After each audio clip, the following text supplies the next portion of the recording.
entrevista ao programa Pânico, o ex-ministro Sérgio Moro diz que Lula e a equipe de governo parecem perdidos. Acompanhem o trecho, os detalhes na reportagem de Vitor Moraes. Em entrevista ao programa Pânico nesta segunda-feira, o senador Sérgio Moro comentou a sua relação com o Congresso Nacional nesses primeiros dias como senador e o que espera da âncora fiscal do governo Lula. Olha, eu particularmente estou entusiasmado, assumindo essa função de senador. Então, uma série de desafios e aprendizado, a gente sabe que vai ser difícil. Tem algumas pautas que eu defendo que tem muita resistência no mundo político, por exemplo, combate à corrupção. A gente odeiam lá, né? Não é assim. Você sente pelo olhar. Você tem ideia que os caras te odeiam naquele Senado, né? Você chega lá, sai todo mundo na salinha, eu tô ligado, eu tenho minhas fontes. Senta longe do almoço. Tem muita gente boa e no fundo assim também, o relacionamento é cordial.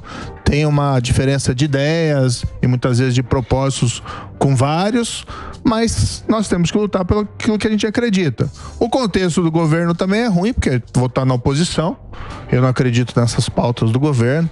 Essa âncora que estão falando fiscal, também quero ver o que é isso. A única âncora que a gente está vendo até agora é a âncora para deixar o país para trás, né? Para o país não avançar ou para afundar.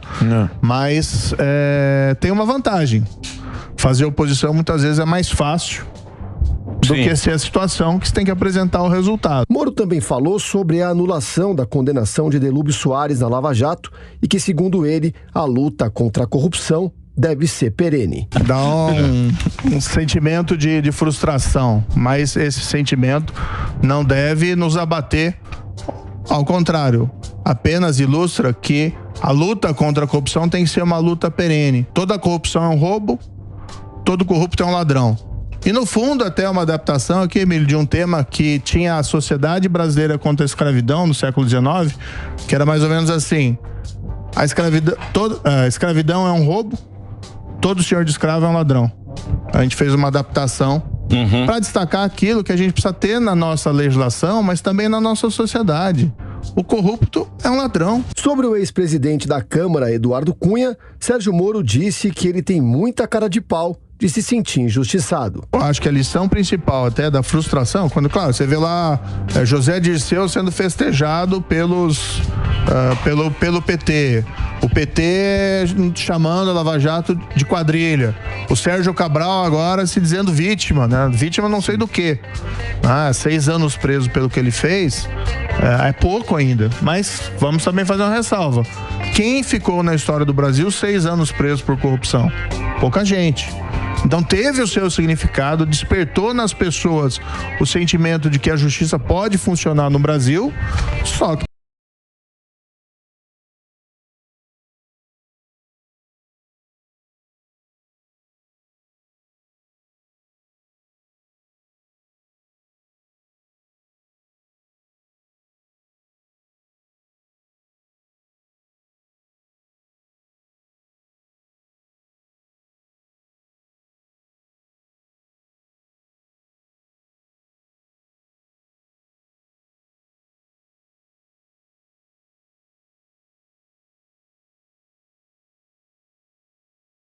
processo. A gente tem que ver lá quem anulou decisão, quem alterou lei para fazer as coisas mais difíceis. Agora, quem lutou pela continuidade do combate à corrupção, que foi o meu caso, quando fui para o governo, e sempre mantive essa linha de coerência, e vou manter agora. A gente, por exemplo, requereu lá, vamos tentar lutar pela aprovação da prisão em segunda instância.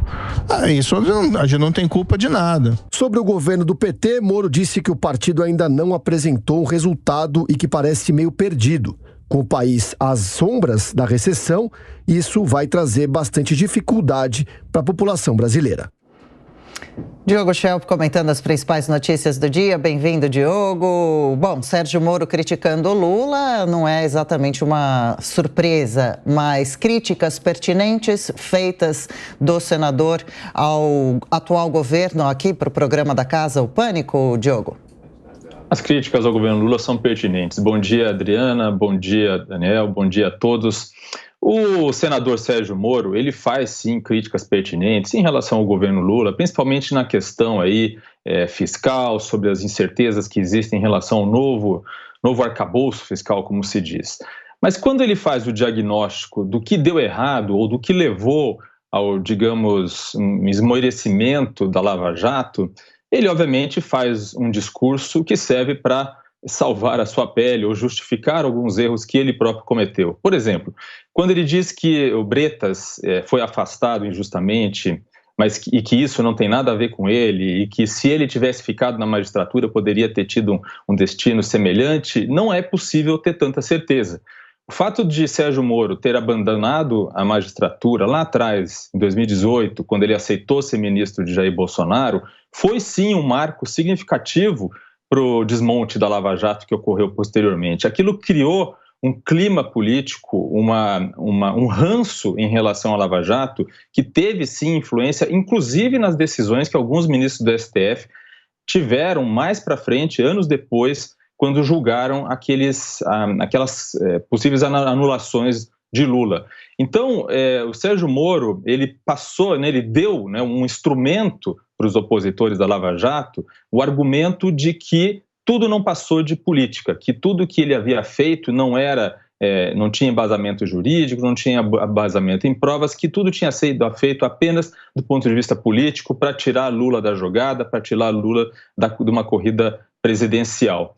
Mas é claro, ninguém pode esquecer, e aí também é difícil, né? Muitas pessoas têm dificuldade de fazer uma ponderação dos temas. Ninguém pode esquecer que a Lava Jato foi, sim, um marco na luta contra a corrupção e deve nortear outros esforços no futuro e também que os senadores e tal, que não têm aí rabo preso com ninguém, fiquem de olho e mudem algumas regras, como a regra da prisão em segunda instância. Essa, sim, uma pauta que o Moro defende e em que ele está correto. Agora, Diogo Schelp, sobre a matéria, a reportagem anterior trazida pelo João Vitor Rocha, a iminente aposentadoria de Ricardo Lewandowski. Muitos nomes são cotados para a indicação do presidente Lula, mas Cristiano Zanin talvez esteja no topo da lista. O que precisa ter o ministro do Supremo Tribunal Federal? Bom, pela regra, o ministro do Supremo Tribunal Federal tem que ter um notório saber jurídico, precisa ter a reputação ilibada e, obviamente, que o advogado Cristiano Zanin tem notório saber jurídico, é um dos melhores advogados do país, mas, do ponto de vista político, digamos assim, óbvio que isso escancara o fato de que Lula queria ter, ou gostaria de ter, caso se confirme essa indicação, alguém de extrema confiança, alguém que o acompanhou ao longo dos últimos anos, né, em quem ele confia obviamente muito, né? Foi Cristiano Zanin que conseguiu, com suas ações, tirar Lula da cadeia. Então, é óbvio que isso escancara, digamos, esse personalismo da indicação do ministro do STF. É uma prerrogativa do presidente, outros ministros do STF também foram indicados, obviamente, por terem algum tipo de afinidade, enfim, de crenças comuns com o presidente da República. O próprio presidente Jair Bolsonaro indicou 2 ministros que ele acreditava que tinha mais afinidade, que votaria mais parecido com o que ele acredita. Mas, de fato, a possível substituição de Lewandowski por Cristiano Zanin, por outro lado, não representaria um ponto de inflexão